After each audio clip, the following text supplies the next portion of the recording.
And I feel like you were in a pretty tough area for recruiting, probably. So, what do you see in a kid like Garrett Wolf that helped you to? Did you recruit him? Yes. Mm-hmm. Yeah. So, what did you see in a guy like that maybe the other schools didn't see? There's a kid before him named Mike Turner who's playing for Atlanta now.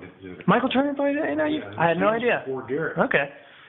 Both those kids weren't highly recruited. Garrett was very small, was not very big, a tremendous football player. I mean, he had great high school stats and numbers. You looked at his highlight video, it was just overwhelming. But he wasn't very big. Right. And he wasn't highly recruited. Mike Turner wasn't highly recruited. Mike was carried the ball maybe 8 or 10 times a game in a wing tee offense. Yeah. I watched one film, I didn't see anything on it. I watched another one, I didn't see anything on it. Then I watched about 3 or 4 more, and all of a sudden you go, wow. Well, if somebody would go in there and just look at Mike real quickly, they'd say he's not. Well, we were close by. He was from North Chicago, which was only an hour away, so we took the time to really evaluate him. But both those kids were lightly recruited, but very, very productive football players on the field. And there's kids like that. We made a living. We had a lot of walk-ons successful in our program. And programs like ours would make a living getting kids that aren't highly recruited but turn around and have a chance to go down and then beat Alabama and beat Maryland because they're good enough eventually. Yeah, I think that's a cool thing too about the smaller schools. I feel like that's really happened in basketball. You get schools that don't recruit the kids based on the amount of stars they have next to their name, but I've actually seen them. And basketball's even easier because of the numbers. Right. It only takes 5. Right. Football, you've got to have a lot more, but there's a lot of kids out there. And then the other thing, you get kids like that, and then they're going to have a chip on their shoulder. Yeah. They can't wait to go play Illinois. They can't wait to go play Michigan, Ohio State, and Alabama because they felt like they were overlooked. And that's great. And, of course, we always played that up. And that was a great motivating factor for those kids. Yeah. There are a lot of, we kind of touched on this, a lot of kind of negative things going on, not just college football, but just college athletics in general. But I've always kind of wondered, though, you don't ever see college football coaches coming out on TV and, talking about each other. But is that something that, when you guys get together for various things, that you kind of, you bring up maybe some things that are going on that you don't like? Oh, yeah. Coaches will put their fingers in each other's chest because it's a competitive advantage if you're breaking the rules. I think there's always been warts. I don't think we can say there never was any. The problem now is with the social media. Right. Everything you do is out there. Maybe before those things just weren't known about. Right. You know what I'm saying? Are they worse now than before? I don't know if they're that much worse. It's just the fact that everything that's done wrong, people find out about. You cannot go out anymore with equipment like you've got in your hand. And we tell our players, anywhere you go, you're in public. Anything you say nowadays on social media is there forever. Yeah. So it's just such a different world nowadays. And you're talking about you're dealing with kids 18 to 22, with all due respect. Yeah. And some of them just make poor decisions. And like I said, they'll say or do something that's out there for the rest of their life. And it's just a different world nowadays.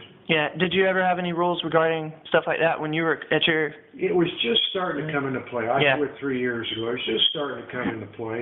We didn't have any rules yet, but I was getting awful close to the point where we were going to be honest with you, Brett. There were things coming out. You know what? There are no secrets.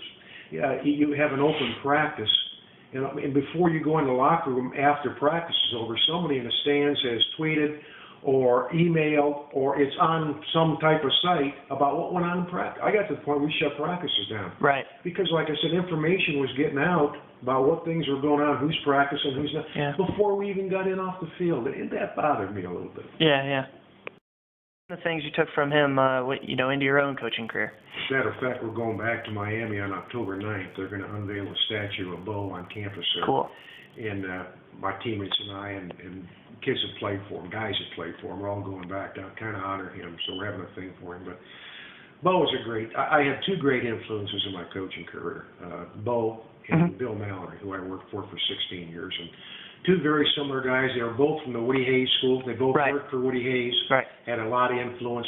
Straightforward, honest, hard-nosed, tough, disciplined, but fair. And those are the principles I learned from Bo. Bo was tough, but he was fair. And he expected you to do things right. He expected you to be a tough guy. That was just the way it was. And like I said, Bill Mallory was the same way. So such a big part of my career was with people like that. And that's the same way we structured our program at Northern. A lot of discipline, He just didn't put up with stuff, and we hope that carried over to the field. And I think it does. I don't have any question it does. Right. It's an interesting thing, the Miami, Ohio, and the kind of coaching cradle thing. It seems like a lot of players these days, maybe not even just these days, but use football because they're good at it, but they don't necessarily love the game. Was that something that maybe at Miami was kind of just a lot of guys that really love the game? Yeah, and this is back 40 years ago now. Right. In fact, more than 40, Brett. But yeah, right. In fact, I went to Miami because of its reputation. I knew I wanted to coach, and had a great reputation for coaching, so that's why I went there. And I couldn't have made a better choice for myself. But you're right. There's a lot of kids nowadays that play because they're expected to. Because they're good, yeah, because it's easy. Yeah. They're good at it, like you said, or the parents expect them to. And, more often than not, those kids don't do real well as they move along, because sooner or later that catches up to you. I had a guy tell me one time that he liked gym rats. Yeah. Guys that hung out in the gym, guys that loved to be around athletes. And maybe they weren't the most talented, but they love to play the game. Yeah. And like I said, the commitment that we ask nowadays of kids, it wasn't this way 35, 40 years ago. It's 12 months a year. It's all summer. These kids right now, as we talk, they're all on their campus working out, getting stronger. It's a 12-month-a-year commitment. If you don't love the game, it's tough to do that. It really is. And you're right. There are some kids that are playing that don't love it, but they don't usually become great players. Yeah.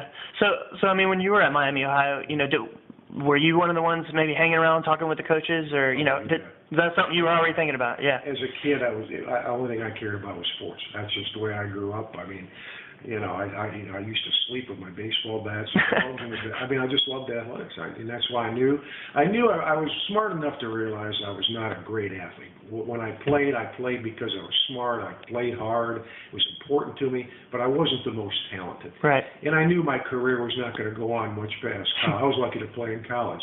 And that's why, coaching was always in the back of my mind, because I wanted to stay involved. I'm so glad I did. I had 40 wonderful years in coaching. I loved it. I wouldn't trade a minute for it. I had dinner last night with a kid I coached at Indiana. He was in town. He called me up.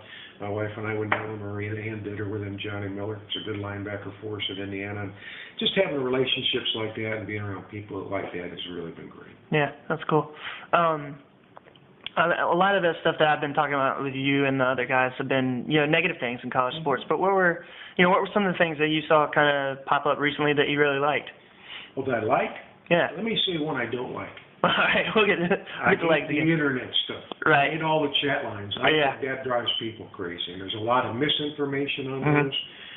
It's all opinions is all it is. And everybody's entitled to an opinion, but so much gets driven by that. But what do I like?